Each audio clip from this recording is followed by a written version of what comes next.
এসো কবিতায় কথা বলি। যে তোমাকে ছেড়ে যেতে চায় তাকে যেতে দাও, আটকে রেখো না। কবিতা নিয়ে কি স্বপ্ন দেখছো? কবিতা এমন একটা বিষয়, তুমি মনের কথাটা কিন্তু কবিতার মধ্যে দিয়েই বলতে পারবে। কবিতার ছন্দ, কবিতাময় ঘর একটু অন্য রকম ভাবে সাজানো হয়। বাবু মশাইরা গা গিরাম থেকে ধুলা মাটি ঘষ্টে ঘষ্টে আপনাদের কাছে এসেছি।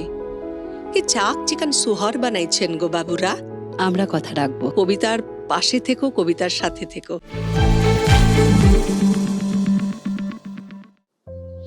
নমস্কার। এসো কবিতায় কথা বলি। কবিতায় আমরা যারা কথা বলি, যারা আবৃত্তির পরশে বেঁচে থাকি, একটা বটগাছ ধীরে ধীরে বেড়ে ওঠার সেই স্বপ্নটুকু নিয়ে দিন যাপন করি, তাদের কিন্তু কবিতার ছন্দ, কবিতাময় ঘর একটু অন্য রকমভাবে সাজানো হয়। আমরা আজকে এমন একজন অতিথি বন্ধুকে পেয়েছি যার কাছ থেকে সেই কবিতা যাপনের গল্প এবং মহিরুহ হয়ে ওঠার সেই নানান ধরনের খুঁটিনাটি আড্ডা শুনতে শুনতে আপনাদের কাছে পৌঁছে দেব। আমাদের আজকের গেস্ট অতিথি বন্ধু বন্দা নন্দী চক্রবর্তী। নমস্কার দিদি। নমস্কার। আপনাকে স্বাগত আমাদের কথা ও কবিতার আড্ডায়। পেশায় তো আপনি একজন শিক্ষিকা, সেই সঙ্গে কবিতা যাপন। তো ছোটবেলা থেকে এই যে আপনার প্রফেশনে চাকরি করছেন কতদিন? আমি এর 2008 সাল থেকে আমি একটা গার্লস স্কুলে চাকরি করছি। তার আগে আমি একটা ইংলিশ মিডিয়াম স্কুলে করেছি 3-4 বছর। না, এটা জিজ্ঞেস করার কারণ হলো দিদি শুরুতেই যে যাদের ছোটবেলা থেকে কবিতাটার প্রতি আগ্রহ, ভালোবাসা, তারা যদি তাদের সেই প্রফেশনটাকে বাদ দিয়ে অন্য একটা প্রফেশনে জীবন যুদ্ধে নিয়োজিত হয় আর কি, বা যেতে হয়, তখন কি হয়, সেই ইচ্ছেটা তো কোথাও গিয়ে একটু ভাটা পড়ে। সেই ভাটাটা তোমার জীবনে পড়েছে কিনা, বা সেটা তুমি কিভাবে কন্টিনিউ করে গেছো? না, আমার জীবিকার সাথে আমার এই ভালোবাসাটা বাধা হয়ে দাঁড়ায়নি। আমি এটা ছোটবেলা থেকেই কন্টিনিউ করেছি। আমার বাবা খুব ভালো আবৃত্তি করতেন। ছোটবেলায় আমি বাবার মুখে অনেক আবৃত্তি শুনেছি। বাবা থিয়েটারটাও করতেন। আর সেই সময় বাবা যখন থিয়েটার করতেন, সেই সময় মহিলারা থিয়েটারে আসাটা একটা মানে ওদের অসুবিধা ছিল, ওদের আনতো না। তা আমার বাবা অনেক মহিলা চরিত্রও করেছেন। তো আমি বাবাকে দেখেই ছোট থেকে বড় হয়েছি। আমরা বাইরে থাকতাম, ওখানে উড়িষ্যাতে অনেক উড়িয়া ভাষাতে নাটক করতেন বাবা, মেয়েদের চরিত্রগুলো করতেন। সেই দেখে দেখে দেখে দেখে আমার নাটক, কবিতা এগুলোর প্রতি একটা ভালোবাসা জন্মে গেছে, এবং সেই সময় থেকেই আমি এগুলো করি আর কি। আর আমার এই জীবিকার সাথে আমার কবিতা কখনোই সুযোগ আরো বেশি স্কুলে। হ্যাঁ, আমি ছাত্রীদেরকে আরো তৈরি করি। আমার ছাত্রী আছে অনেক যারা স্কুলে পড়াশুনো করছে, সঙ্গে কবিতাটাও করছে, কালচারাল প্রোগ্রামে আছে। এবার আমরা একটু কবিতায় যাব। তোমার কাছ থেকে প্রথমেই আমরা কি কবিতা শুনবো? আমি প্রথমে সুকান্ত ভট্টাচার্যের কবিতাটাই আমি মানে করতে চাইছি। হ্যাঁ, ভেবেছি। তার কারণ হচ্ছে সুকান্তেরও 100 বছর, তো সেই হিসেবে আমি সুকান্ত ভট্টাচার্যের। এই প্রজন্ম কিন্তু আমার মনে হয় সুকান্ত ভট্টাচার্যকে নিয়ে কাজ অনেক কম করেন। হ্যাঁ, তাই না? অনেক কবি নিয়েই অনেক রকম আবৃত্তি শুনি বা আমরা চর্চা করি, কিন্তু তুলনামূলকভাবে আমাদের ছোটবেলাটা আমরা কিন্তু বেশ সুকান্ত ভট্টাচার্যের প্রচুর কবিতা, এবং এই সময় দাঁড়িয়ে আবার মনে হচ্ছে যে নতুন করে আবার শুরু হোক। একদম। তো আমি সেই জন্যই, এবং বাচ্চাদেরকে মানে আমাদের শিশুদেরকে একটা জায়গা করে দিতে হবে। সুকান্ত ভট্টাচার্য এটা অনেকদিন আগেই উপলব্ধি করেছেন। আমার মনে হয় উনি যদি সত্যি আরো অনেক দিন বেঁচে থাকতে পারতেন, আমরা মনে হয় আরো অনেক কিছু ওনার কাছ থেকে পেতাম। তো আমি সুকান্ত ভট্টাচার্যের ছাড়পত্র কবিতাটা বলছি। যে শিশু ভূমিষ্ঠ হলো আজ রাত্রে, তার মুখে খবর পেলুম, সে পেয়েছে ছাড়পত্র এক নতুন বিশ্বের দ্বারে, তাই ব্যক্ত করে অধিকার জন্মমাত্র সুতীব্র চিৎকারে।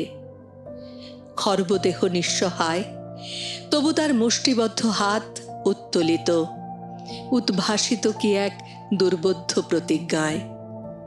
সে ভাষা বোঝে না কেউ, কেউ হাসে, কেউ করে মৃদু তিরস্কার।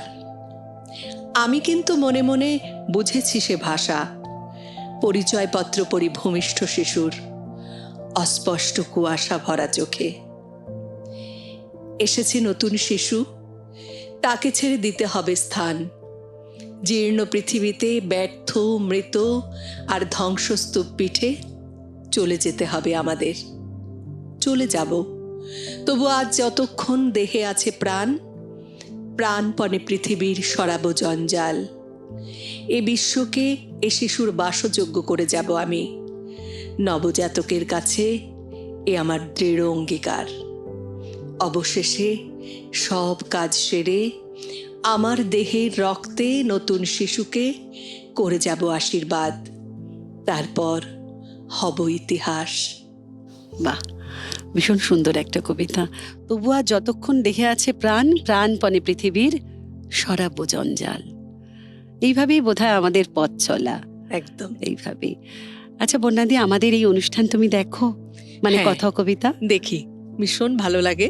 আসলে এই কথা আর কবিতা, মানে কবিতার অনুষ্ঠান আলাদা করে, সেটা বোধহয় এখানেই হয়, সম্ভব, এখানেই এবং সম্ভব। অনেকগুলো বছর ধরে চলছে।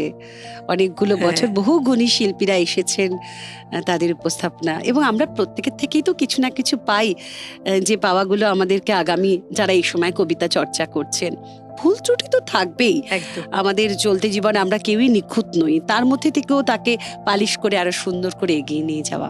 পরের কবিতায় চলো।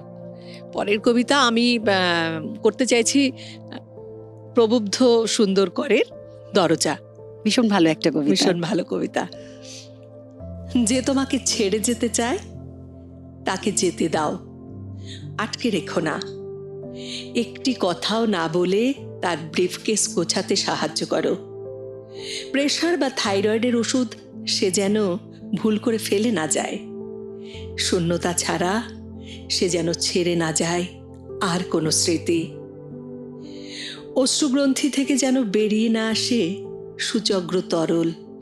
ঘুণাক্ষরেও তোমার মুখে যেন জল বসন্তের মতো আরতি আর হাহাকার ফুটে না ওঠে। শুধু এগিয়ে দেওয়ার পথে নিচু স্বরে বলো, দরজা ভেজানো থাকবে, টোকা দেওয়ার দরকার নেই। আলতো করে ঠেলে দিলেই কপাট খুলে যাবে। মনের কপাট বোধহয় এভাবেই খোলা সম্ভব। কবিতা কত কি পারে বলুন। কবিতা আমাদের ভেতরের সেই জমে থাকা অন্ধকার, জমে থাকা কষ্টকে এক নিমেষে কিরকম ভাবে আনন্দে ভরিয়ে দিতে পারে, হালকা করে দিতে পারে। কবিতায় থাকুন। সময় হয়েছে, নিচ্ছি একটা ছোট্ট বিরতি।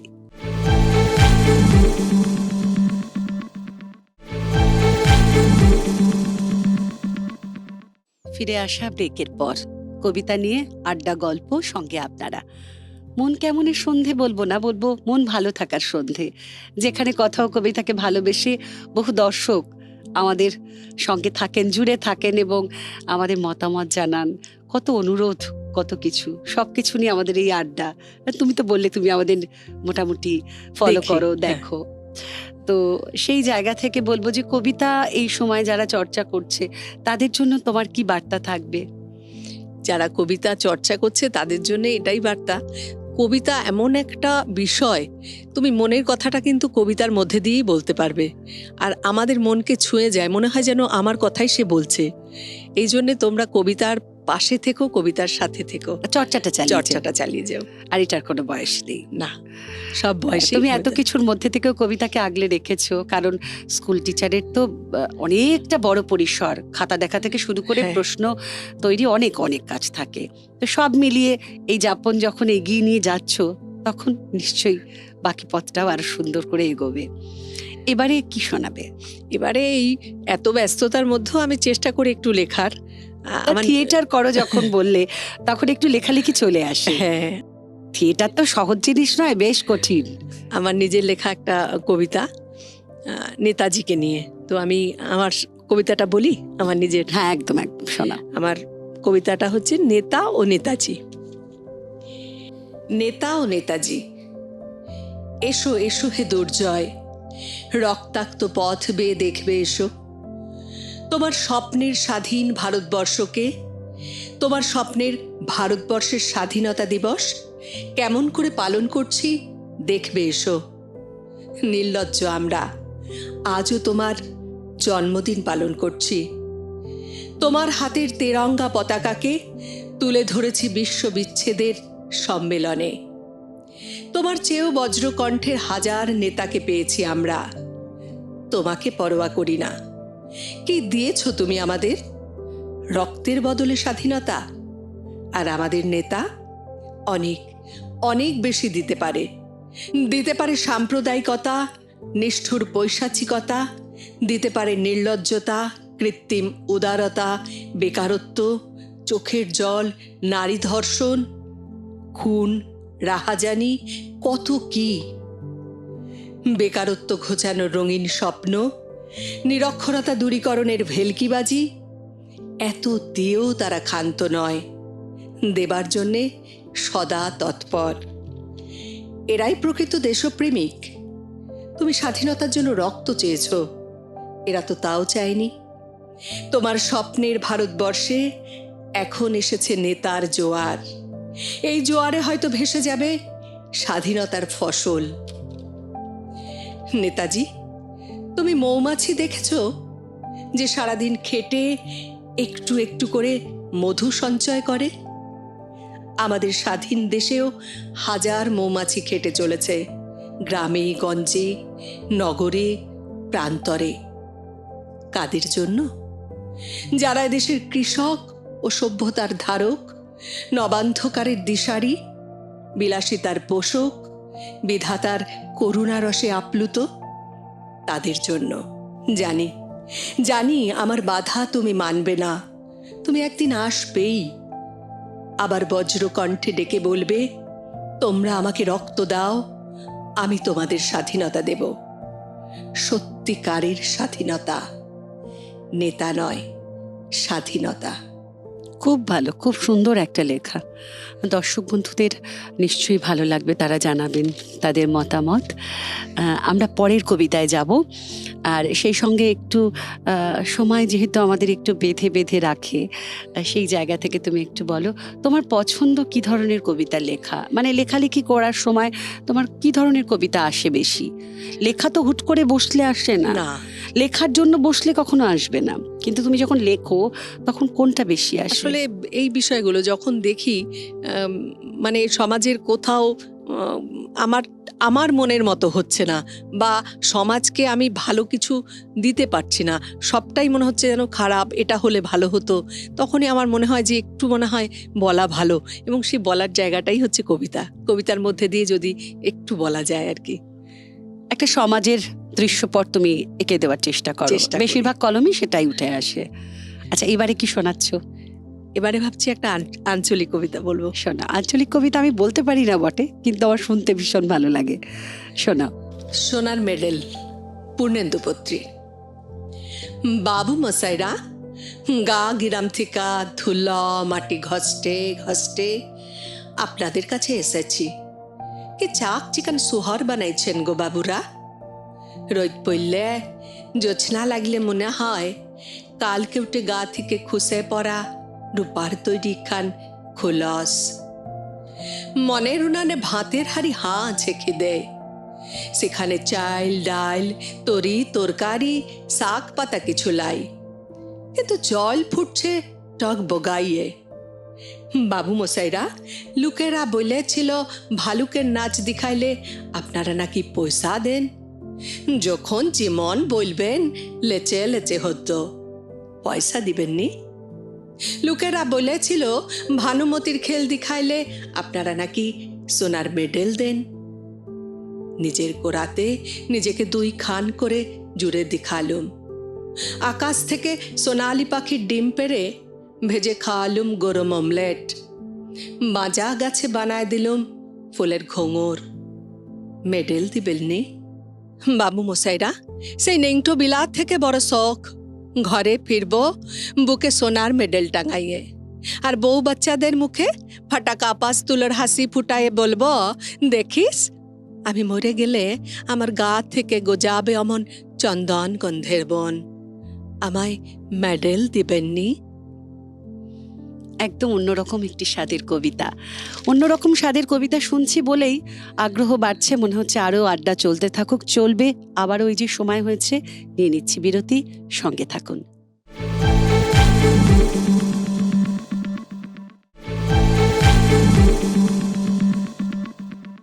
ব্রেক থেকে ফিরে আসা, কবিতাকে সাথে নিয়ে, সঙ্গে রয়েছে বন্যাদি। বন্যাদির সঙ্গে আড্ডা দিতে দিতে কেটে গেল বেশ অনেকটা সময়। এই আড্ডা দেওয়ার সময়টা মনে হয় এই সবে শুরু হলো। তারপর দেখো মনে হয় কত অজানা কথা থেকে গেল, বলাই হলো না। কিন্তু অল্প সময় থাকলেও সেই অজানা কথাগুলো আমরা শুনে নিই, মানে শুনে নিতে চাই। আগামীতে কি কি ভাবছো কবিতা নিয়ে, কি স্বপ্ন দেখছো? কবিতা নিয়ে তো স্বপ্ন আমার সারাদিন থাকে, আরও এগোনোর। যদিও আমি অনেকটাই বয়স পেরিয়ে এসেছি, কিন্তু আমি এগুলোকে আমল দিই না খুব একটা। হ্যাঁ, আমি চাই যে আমার সঙ্গে আমার কবিতা থাকবে, সবসময় কবিতার মধ্যেই থাকতে চাই। এবারে কি শোনাবে? এবারে মল্লিকা সেনগুপ্তের একটা কবিতা শোনাচ্ছি, সাধারণ মেয়ে 21 শতক। খুব ভালো একটি কবিতা। রবিবাবু, আমি তোমাদের সেই সাধারণ মেয়ে। তুমি যে আমাকে নিয়ে অনেক লিখেছ, সাধারণ মেয়েদের দুঃখে ভরা কিস্সা কবিতা। যে দুর্ভাগিনীকে পাল্লা দিতে হয় দূরের থেকে অন্তত 5-7 জন অসামান্যার সঙ্গে, অর্থাৎ সপ্তরথিনীর মার। আমি ওই সাধারণ মেয়ে। তোমার কবিতা আর গল্পগুচ্ছের পাতায় পাতায়, শিলাইদহের ঘাটে, গ্রামের উঠোনে আমার কথাই তো ছড়িয়ে রয়েছে। অনেক লিখেছ, কিন্তু তোমরা কেউই জিতিয়ে দিতে পারোনি তখন। ইতিমধ্যে কেটে গেছে 76 বছর। দুঃখ মন্থন করে তীরে এসে উঠেছি তোমার সাধারণ মেয়ে। নিজে নিজেই, নিজের জোরেই আমি অর্জন করেছি পায়ের তলার মাটি, মাথার আকাশ। কয়েক হাজার সাধারণ মেয়ে ছড়িয়ে পড়েছি নিউজ রুমের করিডোরে আর কম্পিউটারে, বিশ্ববিদ্যালয়, স্কুলে, কলেজে কলেজে, ছেলে মেয়েদের স্কুল সিলেবাসে, রান্নার টেবিলে। হারমোনিয়াম থেকে হারবার্ড পর্যন্ত অনায়াসে চলাফেরা এখন আমার। কাঁচরাপাড়ার গলিপথ থেকে ক্যালিফোর্নিয়ায়, পাড়ার ফাংশন থেকে পার্লামেন্ট ঘরে আমাকে এখন আর ইট চাপা দেওয়া যায় না। এক মুঠো আমলকি এই পৃথিবীকে এখন আমি নিজেই জিতে নিতে পারি। আমার 10 হাতে ধরা আছে দিক চক্রবাল। ঘর ও বাহির থেকে প্রেম প্রতারণা, স্বামী ও শাশুড়ি থেকে বিশ্ব উষ্ণায়ন, ছোট পরিবার থেকে বড় কাজে টানা ও পোড়েন নিপুণ সামলে নেই আমি 10 ভুজা। মালতী এখন আর হারিয়ে যায় না কোনো এক নরেশের উপেক্ষার মেঘে। রবিবাবু, দেখো তোমার এই সাধারণ মেয়ে অসামান্য হয়ে উঠে ভাবাচ্ছে তোমাকে। বাহ, অনেক অনেক শুভকামনা বন্যাদি তোমাকে আগাম। আবারও নিশ্চয়ই তোমার সঙ্গে আমাদের দেখা হবে। আমরা একেবারে শেষের দিকে উপস্থিত, যেহেতু একদম শেষ, রেশটুকু যেন থাকে আমাদের সকলের সঙ্গে, সকলের বন্ধন। কারণ দর্শকরা অধীর আগ্রহে শোনেন আমাদের এই অনুষ্ঠান। তাই শেষটা তুমি কিভাবে আমাদেরকে উপহার দিচ্ছ সেটাই একটু অপেক্ষা করা আর কি। ভাবছি শেষটা আমি একটু সুনীল গঙ্গোপাধ্যায়ের কবিতা বলবো। আমাদের তো চারিদিকেই প্রতিশ্রুতি না দেওয়ার একটা চলেই সবসময়, আমরা প্রতিশ্রুতি দিয়ে আমরা রাখতেও পারি না, এটাই ট্রেন্ড। তো কেউ কথা রাখেনি, সুনীল গঙ্গোপাধ্যায় লেখাই কবিতাটা আমি একটু বলবো। কেউ কথা রাখেনি, 33 বছর কাটলো, কেউ কথা রাখেনি। ছেলেবেলা এক বষ্টমী তার আগমনী গান হঠাৎ থামিয়ে দিয়ে বলেছিল, শুক্লা দ্বাদশীর দিন অন্তরাটুকু শুনিয়ে যাবে। তারপর কত চন্দ্রভুক অমাবস্যা চলে গেল, কিন্তু সেই বষ্টমী আর এলো না। 25 বছর প্রতীক্ষায় আছি। মামাবাড়ির মাঝি নাদের আলী বলেছিল, বড় হও দাদা ঠাকুর, তোমাকে আমি 3 প্রহরের বিল দেখাতে নিয়ে যাব। সেখানে পদ্মফুলের মাথায় সাপ আর ভ্রমর খেলা করে। নাদের আলী, আমি আর কত বড় হব? আমার মাথা এই ঘরের ছাদ ফুঁড়ে আকাশ স্পর্শ করলে তারপর তুমি আমায় 3 প্রহরের বিল দেখাবে। একটাও রয়্যালগুলি কিনতে পারিনি কখনো। লাঠি লজেন্স দেখিয়ে দেখিয়ে চুষেছে লস্কর বাড়ির ছেলেরা। ভিখিরির মতো চৌধুরীদের গেটে দাঁড়িয়ে দেখেছি ভিতরে রাস উৎসব। অবিরল রঙের ধারার মধ্যে সুবর্ণ কঙ্কন পরা ফর্সা রমণীরা কত রকম আমোদে হেসেছে। আমার দিকে তারা ফিরেও চায়নি। বাবা আমার কাঁধ ছুঁয়ে বলেছিলেন, দেখিস একদিন আমরাও। বাবা এখন অন্ধ, আমাদের দেখা হয়নি কিছুই। সেই রয়্যালগুলি, সেই লাঠি লজেন্স আমায় কেউ ফিরিয়ে দেবে না। বুকের মধ্যে সুগন্ধি রুমাল রেখে বরুণা বলেছিল, যেদিন আমায় সত্যিকারের ভালোবাসবে সেদিন আমার বুকেও এরকম আতরের গন্ধ হবে। ভালোবাসার জন্যে আমি হাতের মুঠোয় প্রাণ নিয়েছি, দুরন্ত ষাঁড়ের চোখে বেঁধেছি লাল কাপড়, বিশ্ব সংসার তন্ন তন্ন করে খুঁজে এনেছি 108টা নীলপদ্ম। তবু কথা রাখেনি বরুণা। এখন তার বুকে শুধুই মাংসের গন্ধ। এখনো সে যে কোনো নারী, কেউ কথা রাখেনি। 33 বছর কাটল, কেউ কথা রাখে না। আমরা কথা রাখবো। কথা ও কবিতা নিয়ে আবারও হাজির হব। আজকের মতো এই পর্যন্তই। সকলে ভালো থাকবেন। নমস্কার। নমস্কার।